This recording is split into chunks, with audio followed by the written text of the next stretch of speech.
I stayed in Poland for a month as a posted worker. I installed car equipment. The work was not difficult for me. Since here at the company in Serbia, I also work in production. Besides, I am a good worker with a lot of experience. So, working here was not a problem for me at all. We were posted because the factory in Poland lacked workforce, and the production in Serbia had dropped a bit, which opened up the opportunity for going away, i.e., for posting in accordance with the job needs. We were provided with accommodation and food, and I was satisfied. The colleagues from Poland welcomed us, and we cooperated very well. We were paid for every hour of overtime work, and we received a significantly increased wage for working on Saturdays as well. I also had 42 hours of overtime work. During the time I spent in Poland, I was paid daily subsistence allowances and I received a full salary in Serbia. So it all amounted to a little more than 2,000 euros, which I was completely satisfied with. I would probably go again, mainly because of the salary, but also because of the working conditions, of course, should the need for that arise. But I have family obligations that bind me to my workplace in Serbia.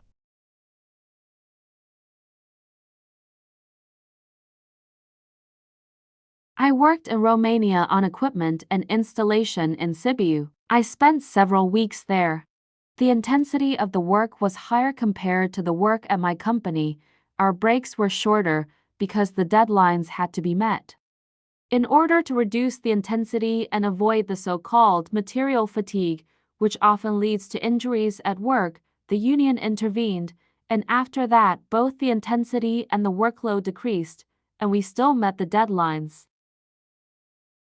We were accommodated outside the place of work, but the accommodation was solid. We organized our own meals. I got daily subsistence allowances for the work I did in Romania. Overtime and weekend work were paid, and I got my salary here, so I'm satisfied. In our country, mainly due to the need for an increased volume of work, workers are sent to Romania or Germany. In Germany, the number of our workers is slightly smaller than in Romania, but I hear that they are mostly satisfied, especially those who work in Germany. The wages are good. The working conditions are also good, and the technology and equipment are really of high quality, which is useful for us as well in terms of training and preparation for new activities and projects, or in case of applying new technologies that will be introduced in our factory in Serbia. Due to the increased volume of work, we had posted workers from Turkey and Romania in 2021 and at the beginning of 2022, and based on the conversations we had, they were satisfied with both their earnings and working conditions.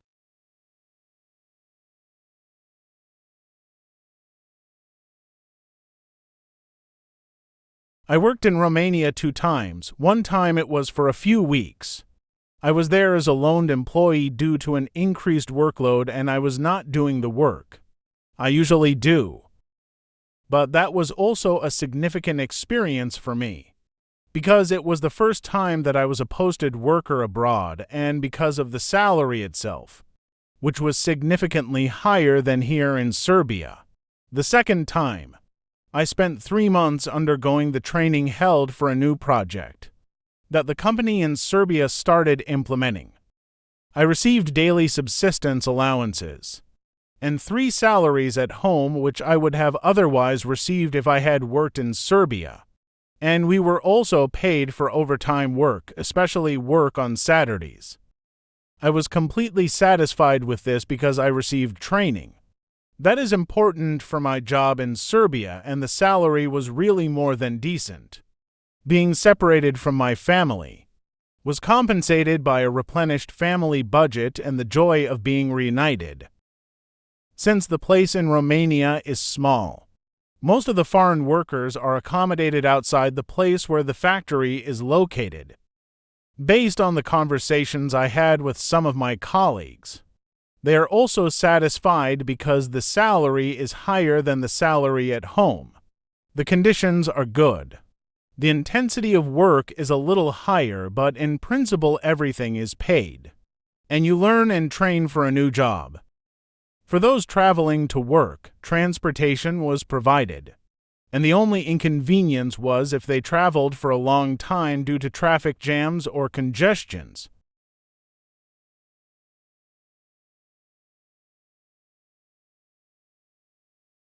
I worked for 9 weeks in Hungary in RTSG, and we were based in Brkeni. I performed the same tasks as I did in Serbia, so there was no problem there, as far as the experience, knowledge and skills I had already acquired in Serbia were concerned.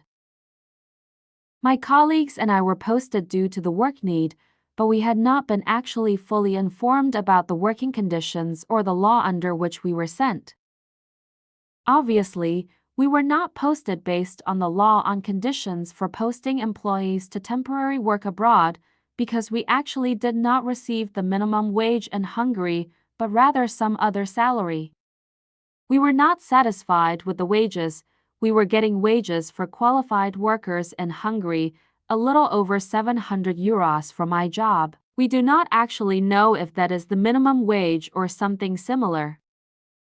And overtime bonuses were not satisfactory. In any case, this was not enough considering the cost of living in Hungary, which is higher than in Serbia. We did not receive our regular salaries in Serbia, as is the practice in some companies in Serbia that also have arrangements for posting workers to work abroad, whether it is to provide help or to undergo training for new jobs and projects. The intensity of the work was considerable. Compared to Serbia, our break was reduced by 20 minutes. We had 2 5-minute breaks and 1 10-minute break, as well as a third break of 10 minutes before the end of the shift to clean the machines. If you get a bonus, you get another 5 minutes of break. Such short breaks are certainly neither productive nor efficient, because you cannot really relax or rest during them. If there was an invitation to go and work abroad again, I would accept it if they offered better conditions with clearly specified obligations, working conditions, work dynamics, specified earnings. Opportunities for additional earnings in case of overtime work, accommodation, food, and everything that is prescribed for posting workers to work abroad.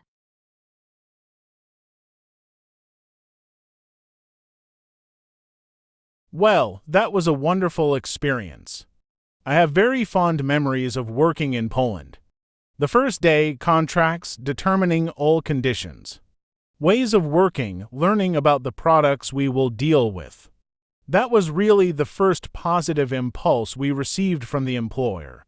During the entire first week, the training was based on getting to know each other, talking, showing examples of how things should and should not look. We were given explanations for why and why not, and how not to do something. For training, they put a wonderful mentor at your disposal. Hard-working and competent when it comes to transferring knowledge, i.e., a man who has vast experience in working in Italy as well as in other countries. You work for 3 weeks. Or rather, you learn to work and you get a bonus on a salary that is about 10,000 more than what I get in Serbia. A reward for fair and decent behavior. A reward for the fact that you accepted a few things regarding the change of working hours. With understanding. And you cannot even think of not accepting. Because you feel like a member of the family every day. But regardless, they appreciate it and want to let you know they do. They restore your faith in the fact that work, effort, commitment, and learning all pay off. If the board on which you need to weld is not perfectly positioned for you, and it was designed like that and everyone else works on it like that, although he does not have to, the tool designer adjusts it for you immediately. And tomorrow everything will be waiting for you adjusted according to your needs. I was really thrilled. I learned a lot. And the most important thing is that I saw and felt a completely new, extremely professional and humane relationship towards the worker, where the worker is not a resource, but a member of the team and part of the family in a company that has decided to build this type of image.